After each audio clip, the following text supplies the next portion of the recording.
Mag-unbox tayo.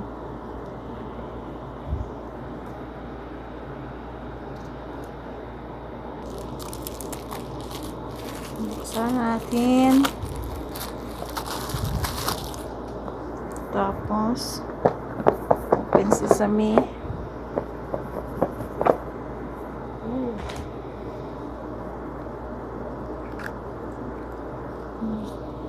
Ito yung cellphone niya.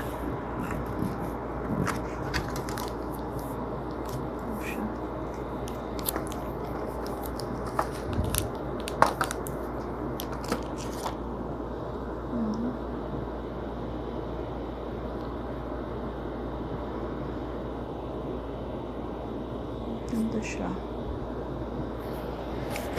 Ang include niya. Easy. May charger. Yun lang, walang headset. Bumili na lang ako ng headset sa sarili kong ano. Kaya walang free. Yun lang, wala nang iba. Kung sa mga papel, walang papel to. Paghirap to, meron niya to sa likod mga papel. Buksan pa to. Wait lang.